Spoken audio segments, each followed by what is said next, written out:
All right, so after we went through all of the concept for flow rotations, volume estimate, how to predict the volume and dollar block wise, and different chart selections, how to really scan for tickers, how to stay away the all different types of red flags. There's a lot of criteria for you to actually filter out before you start trading. It's all about filtering out and set correct criteria to trade what you know and also trade the statistics that you tracked for. So if you're not doing research and you're not tracking, you're not trying to boost your confidence, you're not putting enough time into your trading future, then it's not likely to work. So right now, I'm going to give you all of the short strategies that I personally use. And right now, I want to do a little bit introductions of the strategies.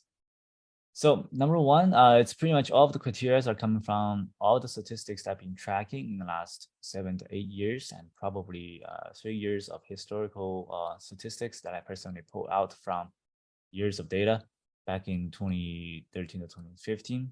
And I also tracked that as well.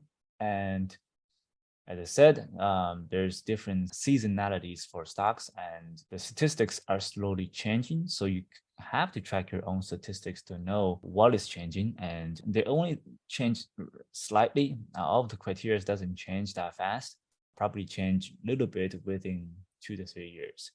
So also, tracking your own statistics. First of all, I give you the criteria of what is sure, but you also want to know you also want to know by yourself by tracking the statistics of what I gave you. So you have the confidence to know that, hey, this is right. Whenever somebody teaches you stuff, you want to go verify if that thing is real or not before you just blindly go in and start buying OTC panics. That's something you want to avoid as much as possible. You always want to verify the statistics of the pattern first before you jump into any type of conclusion, even from me. First of all, track your own stuff to see if I'm saying the right stuff. And also, it can significantly boost your confidence as well. And that's the number two rules, number one and two rules you have to learn as a trader. And confidence is very needed for your trading career, especially when you track your own statistics. So tracking statistics, you can see in your eyes that this pattern is working. It's working for 100 samples.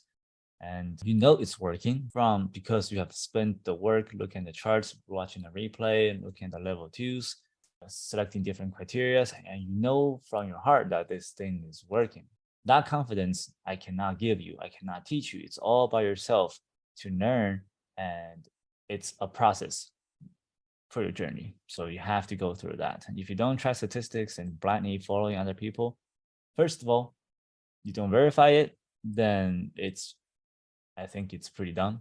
So try to, even you don't have to be that complicated on statistic sheets, but I would say at least separate a different patterns on different sheets, then track that if you want to keep it simple.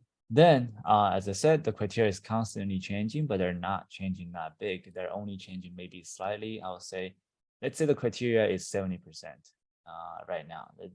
Next year, 75% or 72%. So it doesn't change that doesn't change that fast. But if you stop tracking for 2 to 3 years, then it's going to change it big. So I would suggest to constantly tracking and to get the real-time statistics. And it's pretty easy. Once you finish trading, then you want to record the statistics. And probably if it's anything significant that trades tons of volume, then you probably want to record the chart. And later on, if you made a mistake or you trade this chart, you want to probably replay that chart. It's going to be really helpful in the future.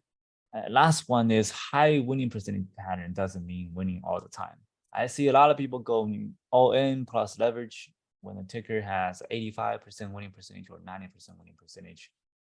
Those things don't exist, but they do not win. The reason why they have 10% losing percentage is because they don't win all the time. And a lot of gamblers tend to go in.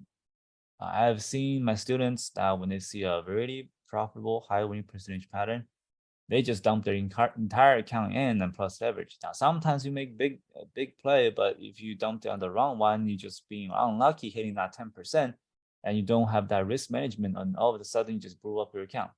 So I've seen way too many mistakes on that. Always, as I said, if you want to be aggressive, you can size in big on the winning percentage, high winning percentage pattern, but always control with your risk and do not use leverage. Not recommended.